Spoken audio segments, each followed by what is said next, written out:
नमस्कार। पीएम मोदी सरकार के तख्तापलट की साजिश के खुलासे के साथ मैं हूं डॉक्टर प्रसून। ये खुलासा कोई और नहीं बल्कि खुद अमेरिका के राष्ट्रपति डोनाल्ड ट्रंप ने किया है। आरोप लगाया है कि अपने से पहले रह चुके अमेरिकी राष्ट्रपति जो बिडेन पर उन्होंने आरोप लगाया है।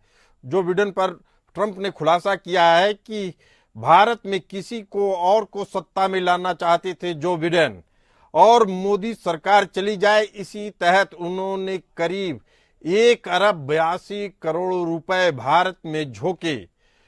प्रेसिडेंट ट्रंप ने कहा है कि इस मामले को लेकर वह मोदी सरकार के अधिकारियों और मोदी सरकार के शासन के उच्च अधिकारियों से बात करके कोई फैसला लेंगे।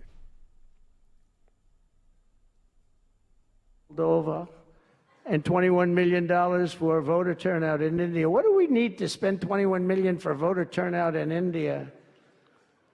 Wow, $21 million.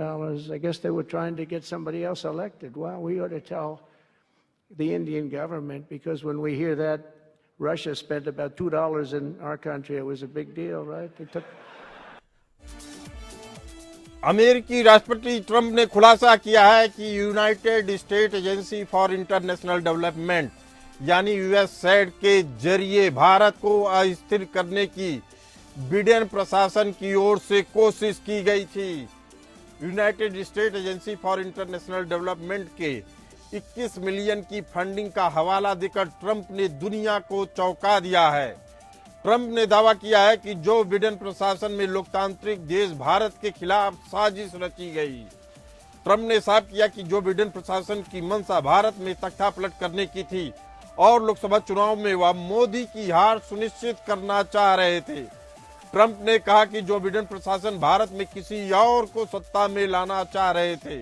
बड़ा खुलासा किया है ट्रंप ने कहा कि भारत में वोटर टर्नआउट बढ़ाने के नाम पर US agency for International development से 1 अरब 82 करोड़ रुपए की फंडिंग के पीछे मकसद कुछ और नहीं बल्कि मौजूदा मोदी सरकार को सत्ता से हटाना था। ट्रंप ने अपने पूर्ववर्ती जो बिडेन सरकार पर आशंका जताई कि पिछली बिडेन सरकार भारत में किसी और को चुनाव में जीत दिलाने की साजिश रच रही थी। अमेरिकी प्रेसिडेंट ने कहा कि इस मामले की संजीदगी को देखते हुए वह भारत सरकार से बात करेंगे। इस बात का खुलासा सबसे पहले अमेरिकी डिपार्टमेंट ऑफ गवर्नमेंट यानी डॉज ने किया, जिसने बकायदा डीप स्टेट का हिस्सा रहे United states agency for International development द्वारा फंडिंग की जा रही योजनाओं के बारे में खुलासा किया। इसमें से कई तथाकथित अंतरराष्ट्रीय परियोजनाओं के लिए अलॉटेड फंड को रोक दिया गया है। भारतीय चुनावों में वोटर टर्नआउट बढ़ाने के लिए United states agency for International development से 1 अरब 82 करोड़ रुपए दिए जाने का खुलासा एलन मस्क की अगुवाई वाले अमेरिकी डिपार्टमेंट ऑफ गवर्नमेंट एफिशिएंसी ने यानी डॉज ने किया। यह सब भारत में 2024 के आम चुनाव के बाद हो रहा है, जिसमें बीजेपी सत्ता में तो लौट आई लेकिन उनकी सीटें घट गई।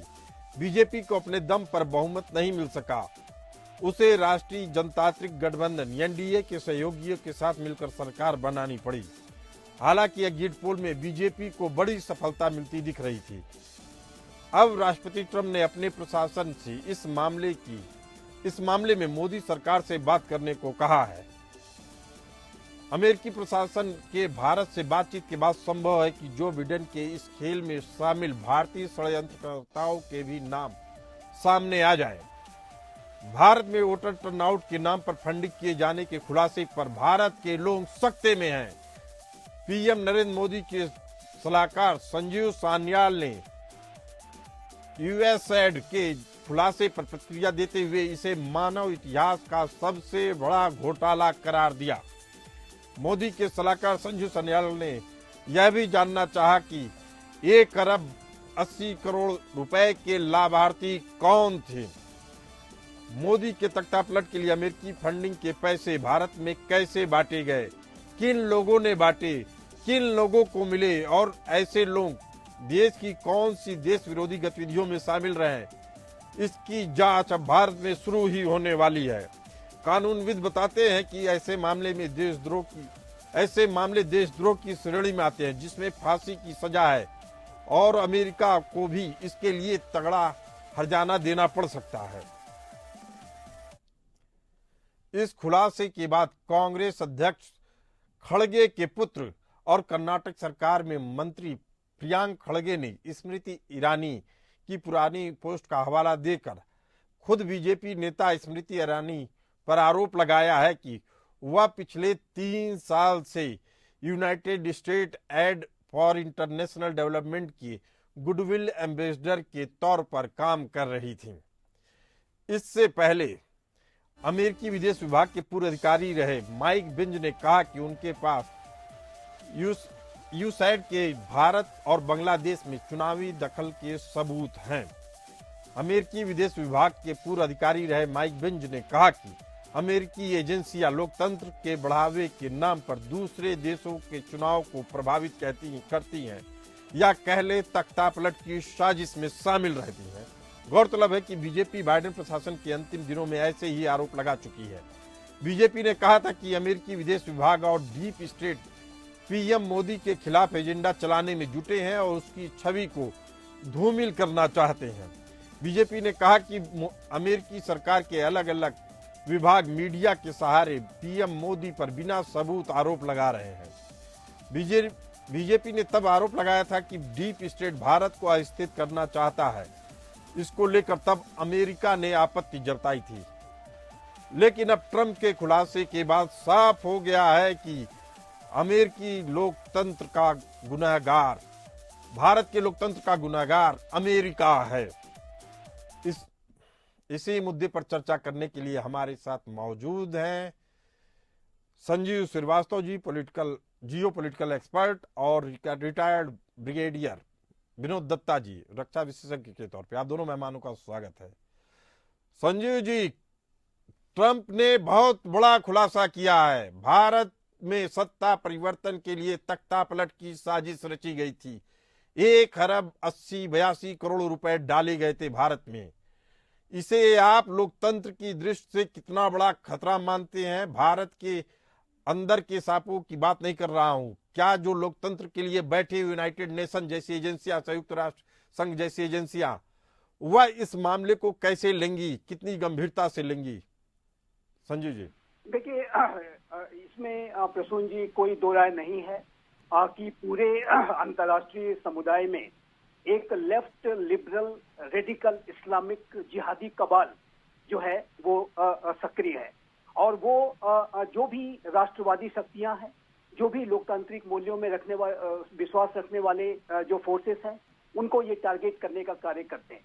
और ये जो सांप हैं, ये हमारे अपने देश में भी हैं, विदेशों में भी हैं, और जाहिर है कि ये आतंकवादियों से कहीं ज्यादा खतरनाक हैं। आतंकवादी तो खुले तौर पर सीधा सीधा हमला करते हैं, लेकिन ये जो सांप हैं, ये जो आतंकी हैं, ये छद्म रूप से छुपे तौर पे हमले करते हैं, और ये हमारे अपने आस पास हमारे अपने बीच में पाए जाते हैं।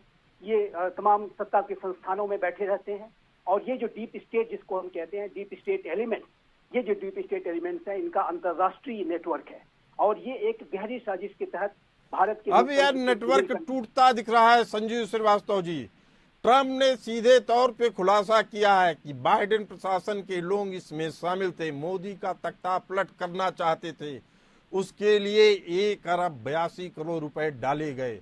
सवाल ये है कि जिन लोगों ने ये पैसे लिए उनका मकसद क्या है? दूसरा सवाल है कि जिन लोगों के पास ये पैसा गया, क्या यह पहली बार गया या वह पहले भी भारत विरोधी षड्यंत्र में शामिल रहे हैं? संजू जी। प्रसून जी, आपने ये बहुत ही महत्वपूर्ण प्रश्न उठाया है, और मेरा स्पष्ट रूप से मानना है, मैं ऐसा कहता रहा हूँ कि ये जो पैसा जो विदेशों से आया है, ये किसके पॉकेट में गया है, कैसे गया है, कहाँ से आया है, इन सारे विषयों पर एक भारत में भी गहरी जांच की आवश्यकता है। जिस तरीके से यूनाइटेड स्टेट्स ऑफ अमेरिका में डोनाल्ड ट्रंप ने एक महान टास्क अपने हाथ में लिया है, महान कार्य है, जो डीप स्टेट एलिमेंट के खिलाफ कार्रवाई करने का, और जाहिर है कि इसकी जो कमान है उन्होंने एलान मस्क को दी है, और डिपार्टमेंट ऑफ गवर्नमेंट एफिशिएंसी जो बनाया गया है, उसी तरीके के डिपार्टमेंट को आज भारत में भी बनाए जाने की सख्त आवश्यकता है।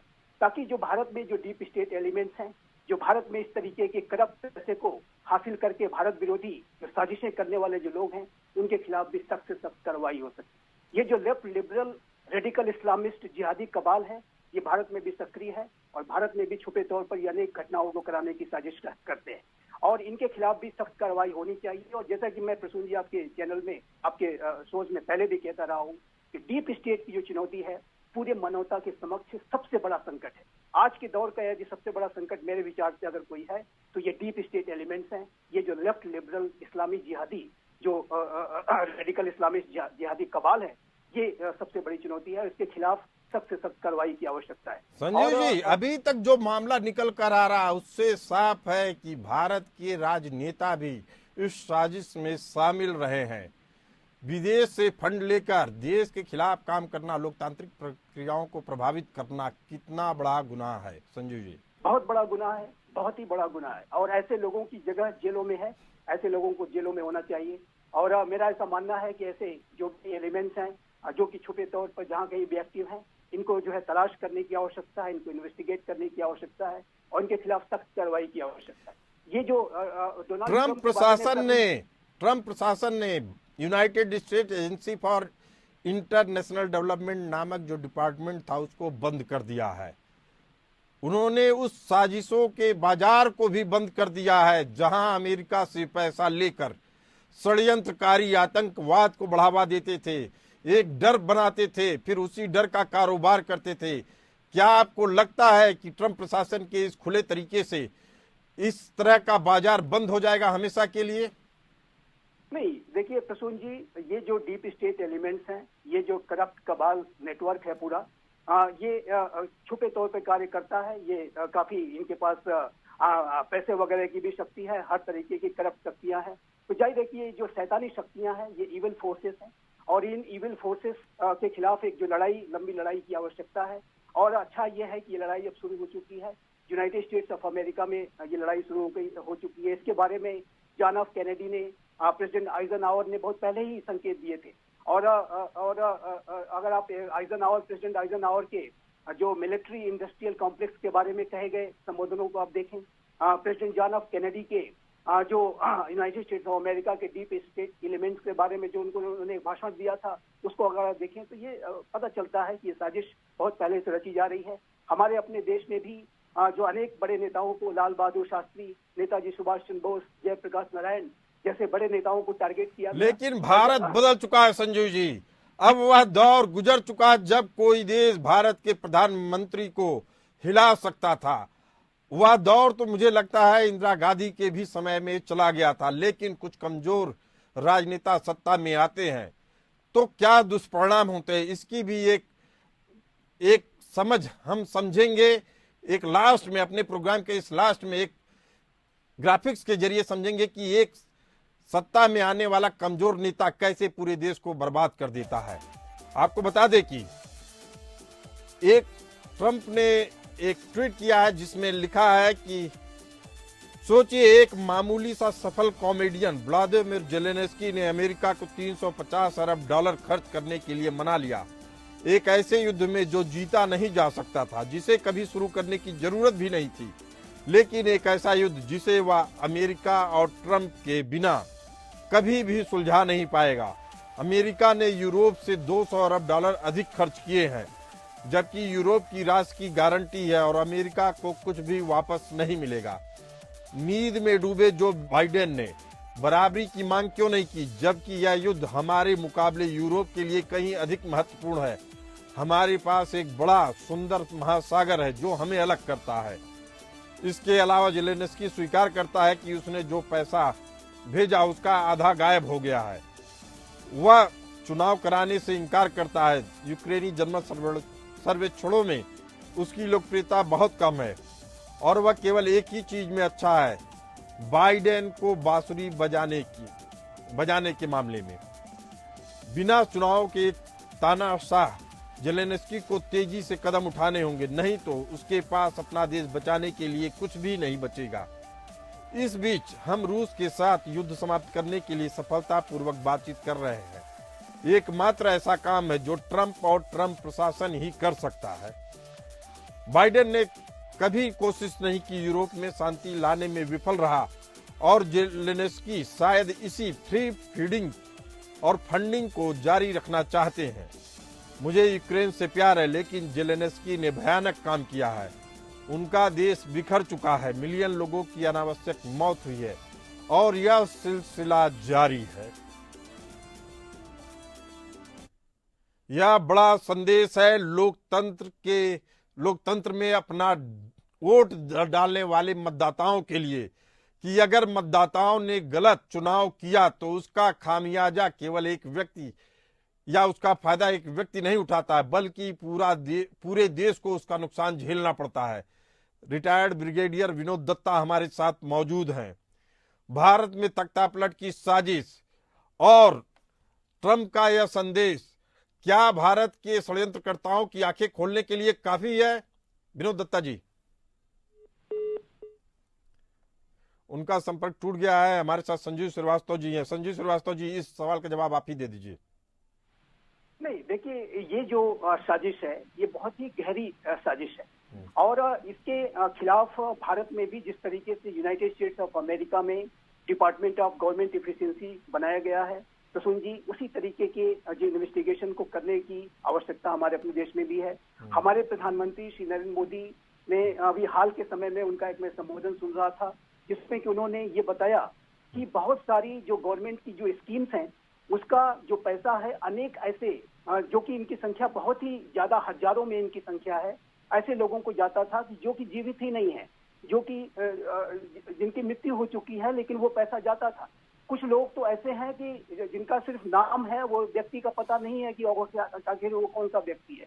तो ये जो भ्रष्टाचार का जो तंत्र है हमारे अपने देश में भी इतना व्यापक और गहरा है कि इसके बारे में भी एक जांच की आवश्यकता है और जिस तरीके के खुलासे यूनाइटेड स्टेट्स ऑफ अमेरिका में डोच कर रहा है उसी तरीके के खुलासे भारत में भी करने की आवश्यकता है। खुलासे करने की आवश्यकता है, खुलासे हो भी रहे हैं, लेकिन कार्रवाई, असरदार कार्रवाई अभी तक देखने को नहीं मिली है। जैसा कि असम के मुख्यमंत्री हेमंत बिस्वा शर्मा ने आरोप लगाया था कि climate and development knowledge network के नाम पे भारत विरोधी गतिविधियों को एक शख्स चला रहा था और भारत के नेता भी उसमें शामिल थे। लीडरशिप एजुकेशन और डेवलपमेंट के नामक नेटवर्क के जरिए भी यही काम होता रहा। ये दोनों में पाकिस्तानी खुफिया एजेंसी ISI का भी बड़ा हाथ रहा है। रिटायर्ड ब्रिगेडियर विनोद दत्ता जी हमारे साथ मौजूद हैं रक्षा विशेषज्ञ के तौर पे। इस तरह की जो एजेंसियां काम कर रही हैं विनोद दत्ता जी, उसमें भारत सरकार कैसे निपटेगी? सुरक्षा एजेंसियां क्या ध्यान रखती हैं उस पर? देखिए, इस तरह की जो खबरें आ रही हैं ये कोई नई नहीं है। इससे पहले भी कई तरह की फंडिंग हुई है, कई तरह का जो डीप स्टेट जिस तरह से हर स्टेट में खासकर सुपर पावर्स जो रखती हैं वो कोई नई बात नहीं है। लेकिन क्योंकि इलेक्शंस में हर पार्टी फंड्स के लिए अपने हाथ पैर मारती है और ये इसको एक बिल्कुल पॉलिटिकल जिसे कहते हैं ना कि जामा पहनाया जा रहा है, क्योंकि ये बातें बिल्कुल यकीनन सच हैं। क्योंकि जब ट्रम्प साहब का भी इलेक्शन हुआ था तो आपने खबर सुनी होगी कि साहब वो उनका जो इलेक्शन था वो रशिया ने इन्फ्लुएंस किया था। और अभी मैंने अपनी रिपोर्ट में ट्रम्प की बाइट सुनवाई। उन्होंने कहा महज $2000 रशिया ने विज्ञापन के लिए दिया था, जिसके ऊपर पूरी दुनिया में बवाल मचा था। लोकतंत्र के पहरुए कह रहे थे लोकतंत्र खतरे में है, लेकिन भारत में करीब $21 मिलियन दिया जाता है और अमेरिका सरकार देती है। उसके बाद भी षड्यंत्रकारी खामोशी, ऐसा क्यों विनोद दत्ता जी? देखिए, ऐसा है कि अगर $21 मिलियन दिए गए हैं तो जो मौजूदा सरकार है उसका भी फर्ज बनता है, उनके पास सारा फ्रेमवर्क है, उनके पास सारी एजेंसीज हैं जो इस बात का पता लगा सकती हैं कि ये पैसा कहां से आया, किस जरिए से आया। ट्रंप ने कहा है, दत्ता साहब, ट्रंप ने कहा है कि यह पूरा जो साजिश का ताना बाना है वो भारत सरकार से मिलकर बयां होगा, इस पे कार्रवाई होगी। एलन मस्क ने भी पूरी जानकारी दी है। अभी कई तार खुलने बाकी हैं। दिक्कत ये है कि जिन एजेंसियों को पैसा मिला और उन्होंने लोकतांत्रिक प्रक्रियाओं को प्रभावित करने की कोशिश की, यह बड़ा मामला, देशद्रोह तक का मामला बनता है इस पे। विनोद दत्ता जी, सवाल बस इतना है कि सरकार अपनी सारी कोशिशें कर लेती है, उसके बाद भी उचित कार्रवाई नहीं होने के कारण भारत में ऐसे सांप पलते हैं जो बाद में देशद्रोही कहलाते हैं। क्या भारत सरकार को, आपको लगता है, कोई ऐसा फ्रेमवर्क नहीं है कि ऐसे अपराधियों पे कोई कड़ी कार्रवाई की जा सके? देखिए, जहां तक अगर पॉलिटिकल विल होगी सरकार के अंदर तो हर आदमी को पकड़ा जा सकता है, लेकिन कई इस तरह के केस लंबित हैं, कई इस तरह से जो केस हैं वो अंडर इन्वेस्टिगेशन है, जहां सरकार को या जो इन्वेस्टिगेशन एजेंसीज हैं उनको पता है कि कौन इसमें लिप्त है, लेकिन सरकारें भी इस पे लीपापोती करती हैं। तो ये केवल मतलब पॉलिटिकल माइलेज गेन करने के लिए इस तरह के वक्तव्य हैं। जो भी फंड्स इस तरह के आते हैं वो अक्सर मिसस्पेंट होते हैं, मिसअप्रोप्रिएट होते हैं, या वो बिल्कुल मिसलीड मतलब जो सरकारों को किया जाता है। तो इसकी जो गहन विवेचना है वो होनी चाहिए। 1 अरब 80 करोड़ रुपए आते हैं और जी, जिस ऑर्गेनाइजेशन के पास आता है उसको मालूम ना हो, ये बड़ा मासूमियत वाला सवाल है। और मीडिया में डाला जा रहा पैसा, पूरी प्रक्रिया को प्रभावित करने की कोशिश की जा रही है। मोदी सरकार पहले भी बोल चुकी थी, तब बाइडेन प्रशासन ने इसे इनकार कर दिया था। संजीव श्रीवास्तव जी, कितना बड़ा चैलेंज है भारत सरकार के खिलाफ आरोपियों को सजा दिलाना? देखिए, इलेक्शन में इंटरफेरेंस जो है ये बहुत ही बड़ा अपराध है। यूनाइटेड स्टेट्स ऑफ अमेरिका में डोनाल्ड ट्रंप की के समय में भी उनके इलेक्शंस को लेकर के इसी तरीके के अनेकों ऐसे मामले सामने आए थे, और जाहिर है कि इसी तरीके का जो इंटरफेरेंस है वो विश्व के अन्य राष्ट्रों में, बड़े राष्ट्रों में किया जाता है। जाहिर है कि इसकी जांच की आवश्यकता है, और इसमें विदेशी जो ताकतें हैं जो अपने जो है अनेक साजिशों के माध्यम से किसी विशेष जो है सोच को, और जैसे कि मैंने कहा कि एक लेफ्ट लिबरल जो रेडिकल इस्लामिस्ट जिहादी जो कबाल है वो एक्टिव रहता है, वो इन फंड्स का, इन डीप स्टेट एलिमेंट्स का के साथ उनका भी गठजोड़ रहता है। ये जो जॉर्ज सोरोस जो डीप स्टेट का सरगना है, इसका जो ओपन सोसाइटी फाउंडेशन है, उसके माध्यम से भी इसने अनेकों गतिविधियां रिजीम चेंज वगैरह कराने की कराई है। तो ये जो पैसा है, संजीव श्रीवास्तव जी, चूंकि जॉर्ज सोरोस के बारे में काफी लंबे समय से आपसे चर्चा हो रही है, ऐसी भी खबरें आ रही हैं, जॉर्ज सोरोस अमेरिका छोड़ सकता है, इस खबरों में कितनी सच्चाई मानते हैं आप संजीव जी? वर्तमान समय में तो ऐसा वो कर सकता है, क्योंकि बाइडेन प्रशासन के दौरान तो जॉर्ज सोरोस को बचाने के लिए उसको एक तमगा भी दिया गया जाते जाते, ताकि जो है आने वाला एडमिनिस्ट्रेशन उसके खिलाफ कोई कार्रवाई न कर पाए। लेकिन डोनाल्ड ट्रंप तो डोनाल्ड ट्रंप है, और उनके साथ जो इलान मस्क का जो जोड़ी है वो जाहिर है कि वो डीप स्टेट एलिमेंट्स के लिए एक डेडली कॉम्बिनेशन है।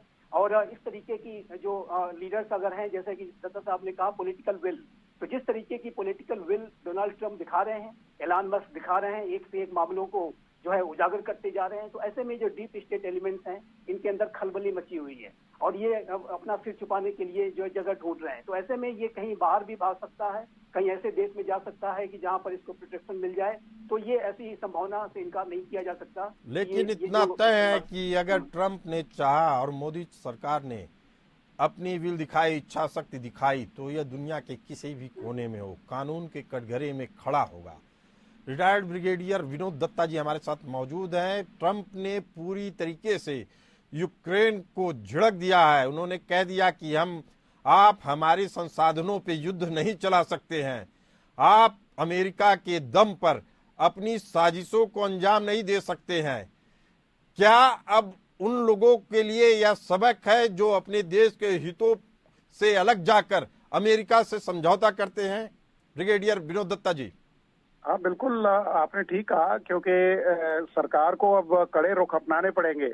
और जिस तरह की स्टेटमेंट अभी ट्रंप साहब दे रहे हैं, क्योंकि वो अपने ऐसे जो वक्तव्य देने के लिए मशहूर है, और कई बार वो ऑफ द कफ कई स्टेटमेंट दे देते हैं, तो जब तक प्रॉपर इन्वेस्टिगेशन नहीं होता, जब तक प्रॉपर उसका जो ट्रैकिंग है उस पैसे का कि वो कहाँ से चला, कहाँ पहुंचा, किनके तार उनसे जुड़े हुए थे, जब तक वो बिल्कुल ऑथेंटिकेट एजेंसी से इन्वेस्टिगेट नहीं होती हैं, तब तक इस बात पे कोई मतलब कमेंट देना मुनासिब नहीं होगा। लेकिन विनोद दत्ता जी, साजिशों के बाजार पे अब लगाम कस चुकी है, इतना तो साफ है, और इन साजिशकर्ताओं को भी अब अलर्ट रहना होगा।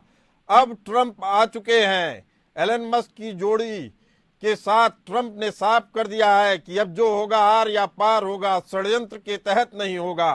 संजीव श्रीवास्तव जी, और ब्रिगेडियर विनोद दत्ता जी, आप दोनों ने अपनी राय से हमारे दर्शकों को जागरूक किया। आप दोनों का बहुत बहुत धन्यवाद। फिलहाल इस चर्चा में इतना ही, हमें दीजिए इजाजत। चलते रहिए एपीएन न्यूज के साथ।